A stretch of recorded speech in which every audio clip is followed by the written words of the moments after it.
Hello, എല്ലാവർക്കും നമ്മുടെ ചാനലിലേക്ക് വീണ്ടും സ്വാഗതം. എല്ലാവരും സുഖമായിട്ടിരിക്കുന്നു എന്ന് വിചാരിക്കുന്നു. ഇന്നത്തെ വീഡിയോയിൽ നമ്മൾ ഹോം മെയ്ഡ് ക്രാഫ്റ്റ് മെറ്റീരിയൽസിൻ്റെ പാർട്ട് 4 ആണ് ചെയ്യുന്നത്. അപ്പം കുറച്ച് റിക്വസ്റ്റൊക്കെ വന്നതൊക്കെ ഇൻക്ലൂഡ് ചെയ്തിട്ടുള്ള വീഡിയോ ആണിത്. അപ്പോൾ ഫസ്റ്റ് നമുക്ക് പെയിൻറ്റിങ് ബ്രഷ് ഉണ്ടാക്കാം. അതിന് വേണ്ടിയിട്ട് ഞാൻ പഴയ ഒരു ടൂത്ത് ബ്രഷാണ് എടുത്തിരിക്കുന്നത്. അപ്പം ഈ ടൂത്ത് ബ്രഷിനെ ഈ കാണുന്ന പോലെ ഞാൻ മാർക്ക് ചെയ്യുന്ന പോലെ ബ്ലാക്കിനെ കൊണ്ട് മാർക്ക് ചെയ്യുന്ന പോലെ ഒന്ന് കട്ട് ചെയ്തെടുക്കണം. അതായത് നമുക്ക് ആ ഒരു സ്ക്വയർ പോർഷനും പിന്നെ ഈ ഹാൻഡിൽ സെപ്പറേറ്റുമാണ് നമ്മൾ കട്ട് ചെയ്ത് എടുക്കാൻ പോകുന്നത്. അപ്പോൾ അതാ ഞാൻ കട്ട് ചെയ്ത് എടുത്തിട്ടുണ്ട്. ഇനി നമ്മൾ ഇതിനെ ഇതുപോലെയാണ് ഫിക്സ് ചെയ്യാൻ പോകുന്നത്. അപ്പോൾ ഫിക്സ് ചെയ്യാൻ വേണ്ടിയിട്ട് ഗ്ലൂവിൻ്റെ ഒന്നും ആവശ്യമില്ല. നമ്മൾ ഈ ഒരു ബ്രഷിൻ്റെ ആ ഒരു പോർഷൻ ചെറുതായിട്ടൊന്ന് മെഴുകുതിരിയിൽ കാണിച്ചാൽ മതി. മെഴുകുതിരിയിലല്ല, തീയിൽ കാണിച്ചാൽ മതി.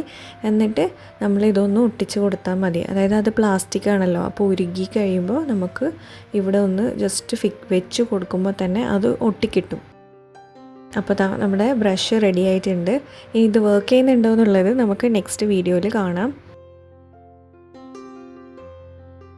ഇനി അടുത്തത് നമ്മൾ ഐസ്ക്രീം സ്റ്റിക്സാണ് ഉണ്ടാക്കാൻ പോകുന്നത്. അപ്പോൾ ഐസ്ക്രീം സ്റ്റിക്സ് ഉണ്ടാക്കാൻ വേണ്ടിയിട്ട് ഇതുപോലെ ഒരു കാർഡ്ബോർഡാണ് എടുക്കുന്നത്. കാർഡ്ബോർഡ് ഇല്ലെങ്കിൽ മരത്തിൻ്റെ ഷീറ്റ് ഉണ്ടല്ലോ, അങ്ങനത്തത് എടുത്താലും മതി. എന്നിട്ട് ഞാൻ ഒരു ഐസ്ക്രീം സ്റ്റിക്കിൻ്റെ ആ ഒരു സൈസിൽ വരച്ചെടുക്കുകയാണ് കാർഡ്ബോർഡിൽ.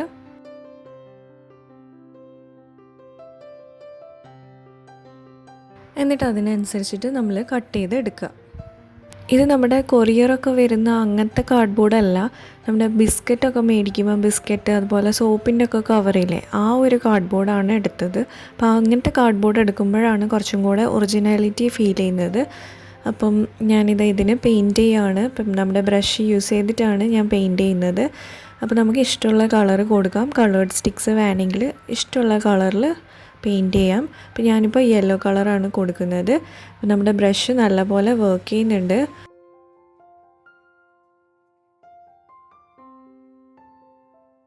ഇനി ഇതിൻ്റെ രണ്ട് സൈഡിലും പെയിൻറ്റ് ചെയ്തിട്ട് നമുക്ക് ഉണങ്ങാൻ വയ്ക്കാം.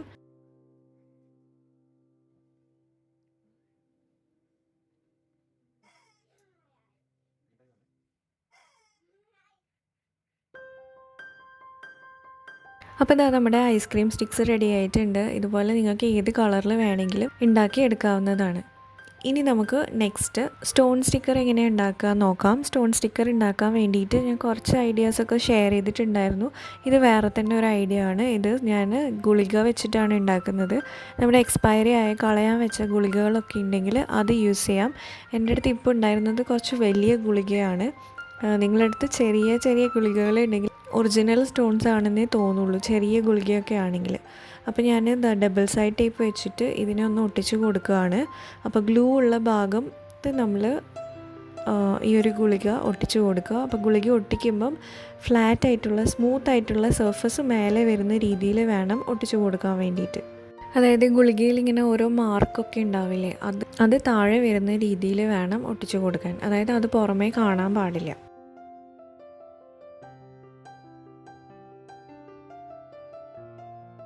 ഇനി നമുക്കിത് പെയിൻറ്റ് ചെയ്തെടുക്കാം. അപ്പോൾ പെയിൻറ്റ് ചെയ്യാൻ വേണ്ടിയിട്ട് നിങ്ങൾക്ക് വേണമെങ്കിൽ മെറ്റാലിക് പെയിൻറ്റ് യൂസ് ചെയ്യാം. ഞാനിവിടെ നെയിൽ പോളിഷാണ് എടുക്കുന്നത്.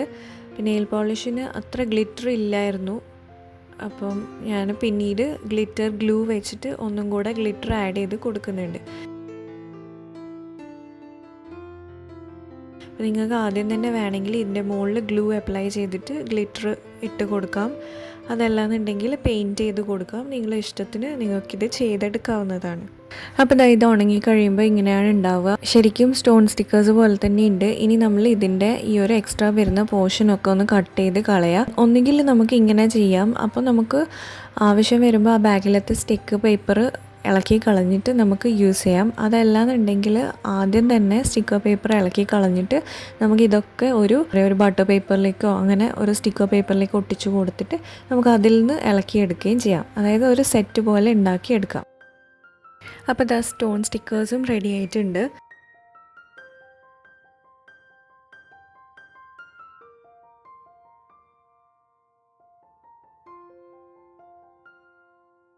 ഇനി നമുക്ക് ഗ്ലിറ്റർ ടേപ്പ് ഉണ്ടാക്കാം. ഗ്ലിറ്റർ ടേപ്പ് ഉണ്ടാക്കാൻ വേണ്ടിയിട്ട് ഞാനിവിടെ ഒരു മാസ്കിംഗ് ടേപ്പാണ് എടുത്തത്.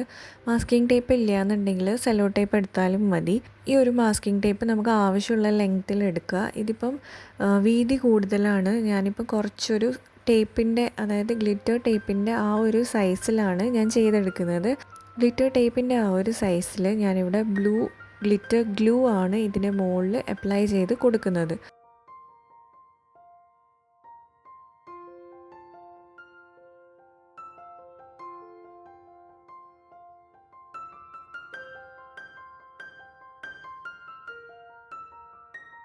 അപ്പോൾ ഞാൻ ഇപ്പോൾ ഏകദേശം ആവശ്യമുള്ള അത്രയും ഗ്ലിറ്റർ ഗ്ലൂ അപ്ലൈ ചെയ്തിട്ടുണ്ട്. ഇനി അത് ഉണങ്ങാൻ വയ്ക്കാം.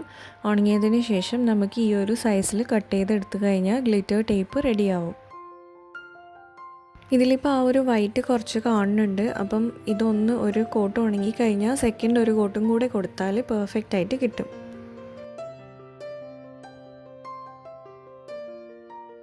നെക്സ്റ്റ് നമുക്ക് ക്ലിയർ ടേപ്പ് അല്ലെങ്കിൽ സെല്ലോ ടേപ്പ് ഉണ്ടാക്കാം. അപ്പോൾ അതിന് വേണ്ടിയിട്ട് ഞാനൊരു സ്റ്റിക്കർ പേപ്പർ ആദ്യം എടുത്തിട്ട് ബേസായിട്ട് വെച്ചിട്ടുണ്ട്. ഇനി നമ്മൾ ഒരു പ്ലാസ്റ്റിക്കിൻ്റെ ഷീറ്റാണ് എടുക്കേണ്ടത്. ആ ഷീറ്റ് സെല്ലോ ടേപ്പിൻ്റെ സൈസിൽ നമ്മൾ കട്ട് ചെയ്തെടുക്കുക. അതായത് ഒരു തിൻ സ്ട്രിപ്പായിട്ട് കട്ട് ചെയ്തെടുക്കുക. അപ്പോൾ പ്ലാസ്റ്റിക് ഷീറ്റ് എടുക്കുമ്പോൾ അധികം കട്ടിയില്ലാത്ത ഷീറ്റ് എടുക്കാൻ ശ്രദ്ധിക്കണം. ഇനി നമ്മൾ ഇതിൻ്റെ ഒരു സൈഡിൽ നമ്മൾ ഫെവിക്കോൾ അല്ലെങ്കിൽ ഫെവിഗം, സാധാരണ ഗ്ലൂ ഇല്ലേ, അത് അപ്ലൈ ചെയ്താൽ മതി. അപ്പം അതിങ്ങനെ ഒന്ന് അപ്ലൈ ചെയ്ത് സ്പ്രെഡ് ചെയ്ത് കൊടുക്കുക.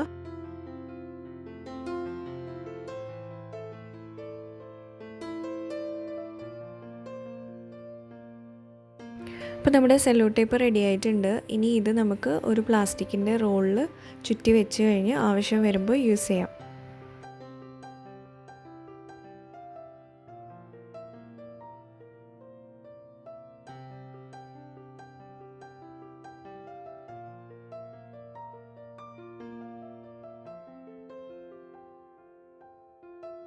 അപ്പോൾ അത് നല്ല പെർഫെക്റ്റ് ആയിട്ട് വർക്ക് ചെയ്യുന്നുണ്ട്. നെക്സ്റ്റ് നമുക്കൊരു ഹോൾ പഞ്ച് ഉണ്ടാക്കാം. അപ്പോൾ ഹോൾ പഞ്ച് ഇത് ഉണ്ടാക്കുന്നതൊന്നുമല്ല, ജസ്റ്റ് ഒരു ഹാക്കാണ്. അപ്പോൾ ഇത് വെച്ചിട്ട് നമുക്ക് പഞ്ച് ചെയ്യാം എന്നുള്ളതാണ്. അപ്പോൾ ഇതുപോലത്തെ ഒരു ഫ്ലിപ്പ് ക്യാപ്പാണ്. നമുക്ക് സാനിറ്റൈസർ ബോട്ടിലും അതുപോലെ ഡിഷ് വാഷിൻ്റെ ബോട്ടിലൊക്കെ കിട്ടും. അപ്പോൾ ഞാനിപ്പോൾ ഡിഷ് വാഷിൻ്റെ ബോട്ടിലിൽ നിന്നാണ് എടുത്തത്. ഇത് നമ്മളിങ്ങനെ വെച്ചിട്ട് പ്രസ് ചെയ്ത് കൊടുക്കുമ്പോൾ നമുക്ക് നല്ല പെർഫെക്റ്റ് ഹോൾസ് കിട്ടുന്നുണ്ട്. പേപ്പർ കീറി പോവാതെ തന്നെ ഈ ഒരു ഹോളായിട്ട് കിട്ടുന്നുണ്ട്. അപ്പോൾ നമുക്ക് അത്യാവശ്യത്തിനൊക്കെ ഈ ഒരു ഹോൾ പഞ്ച് യൂസ് ചെയ്യാവുന്നതാണ്.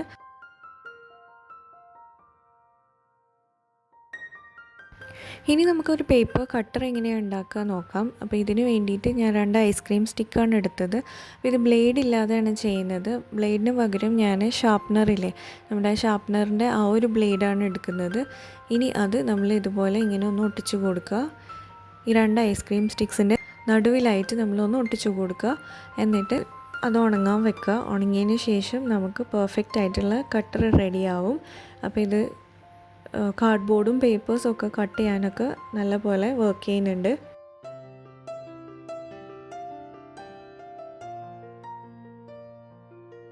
നെക്സ്റ്റ് നമുക്ക് സ്കൂൾ ക്രാഫ്റ്റൊക്കെ ചെയ്യാൻ വേണ്ടിയിട്ട് ഒരു മോസ് എങ്ങനെ ഉണ്ടാക്കുക നോക്കാം. അപ്പോൾ ഈ മോസ് ഉണ്ടാക്കാൻ വേണ്ടിയിട്ട് ക്ലേ ആണ് എടുക്കുന്നത്. അപ്പോൾ ക്ലേ ഉണ്ടാക്കുന്ന വീഡിയോ ഞാൻ ഓൾറെഡി ഇട്ടിട്ടുള്ളതാണ്. അപ്പോൾ അത് വീണ്ടും കാണിക്കുന്നില്ല. ഇനി ക്ലേയിലേക്ക് ഗ്രീൻ കളറാണ് ഞാൻ ആഡ് ചെയ്ത് കൊടുക്കുന്നത്. ഇനി നമ്മൾ ഈ ക്ലേയിൽ നിന്ന് ചെറിയ ചെറിയ ബോൾസ് എടുക്കണം. എന്നിട്ട് അരിപ്പയിലൂടെ ഇതുപോലെ ഒന്നിങ്ങനെ പുഷ് ചെയ്ത് കൊടുക്കണം. മേലോട്ടേക്ക് പുഷ് ചെയ്തെടുക്കണം. അപ്പോൾ മേലെ നല്ലൊരു സ്ട്രക്ചറിലുള്ള മോസ് റെഡിയായി കിട്ടും. അപ്പോൾ ഇത് നമുക്ക് ഞാൻ പറഞ്ഞ പോലെ സ്കൂൾ ക്രാഫ്റ്റിനൊക്കെ യൂസ് ചെയ്യാൻ പറ്റിയ മോസാണ്. നല്ല ഒറിജിനാലിറ്റി ഉണ്ട്. അപ്പം ഇതുപോലെ നമ്മൾ കുറേ എണ്ണം ചെയ്തെടുക്കുക. എന്നിട്ട് ഉണങ്ങിയതിന് ശേഷം നമുക്കിത് ഇളക്കിയെടുത്ത് കഴിഞ്ഞാൽ നല്ലൊരു മോസ് റെഡിയായി കിട്ടും.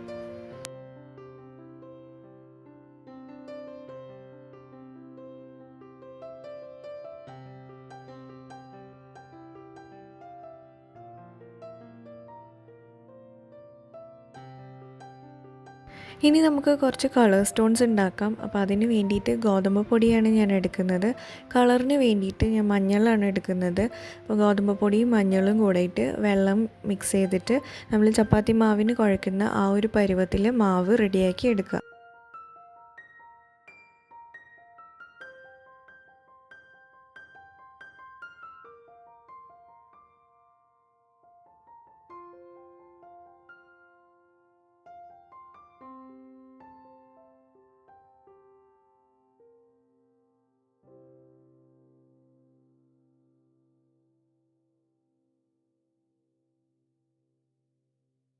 എന്നിട്ട് അതിനെ ചെറിയ ചെറിയ സ്റ്റോണിൻ്റെ രൂപത്തിലാക്കി ഷേപ്പ് ചെയ്ത് എടുക്കുക.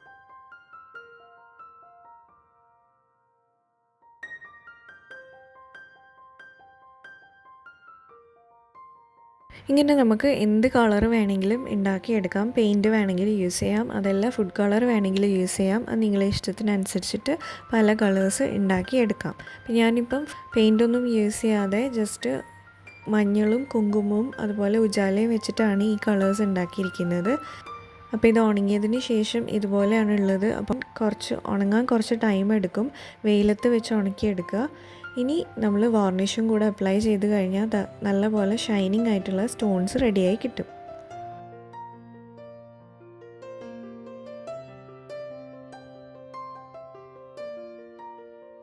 ഇനി നമുക്ക് ഫോം ഷീറ്റ് എങ്ങനെ ഉണ്ടാക്കാൻ നോക്കാം. ഫോം ഷീറ്റ് ഉണ്ടാക്കാൻ വേണ്ടിയിട്ട് ഞാനിവിടെ ഒരു ഫോമിൻ്റെ പീസാണ് എടുത്തിരിക്കുന്നത്. അപ്പോൾ ഇത് നമുക്ക് കൊറിയറൊക്കെ വരുമ്പോൾ നമുക്ക് ആ ബോക്സിൽ കിട്ടുന്ന ഒരു സംഭവമാണ്.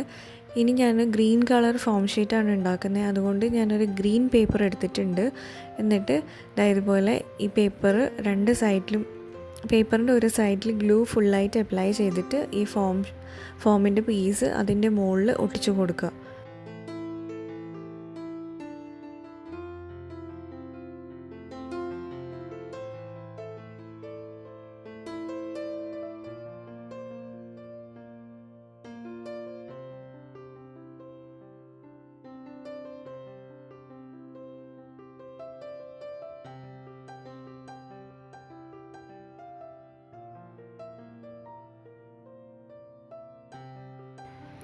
ഫോമിൻ്റെ പീസിൻ്റെ രണ്ട് സൈഡിലും ഗ്രീൻ പേപ്പർ ഒട്ടിച്ച് കൊടുക്കുക.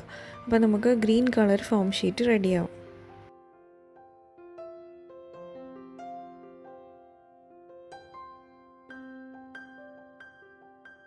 അപ്പോൾ നമ്മുടെ ഫോം ഷീറ്റ് റെഡി ആയിട്ടുണ്ട്. അപ്പോൾ ഇത്രയേ ഉള്ളൂ ഇന്നത്തെ വീഡിയോ ഇഷ്ടമായിട്ടുണ്ടെങ്കിൽ ലൈക്ക് ചെയ്യാനും ഷെയർ ചെയ്യാനും അഭിപ്രായങ്ങൾ കമൻറ്റ് ചെയ്യാനും മറക്കരുത്. സബ്സ്ക്രൈബ് ചെയ്യാതെ വീഡിയോ കാണുന്നവർ പ്ലീസ് ഒന്ന് സബ്സ്ക്രൈബ് ചെയ്യുക. അപ്പോൾ നമുക്കിനി അടുത്തൊരു വീഡിയോയിൽ കാണാം. അതുവരെ തരുന്ന സപ്പോർട്ടിനൊക്കെ ഒരുപാട് നന്ദിയുണ്ട്. Thank you so much.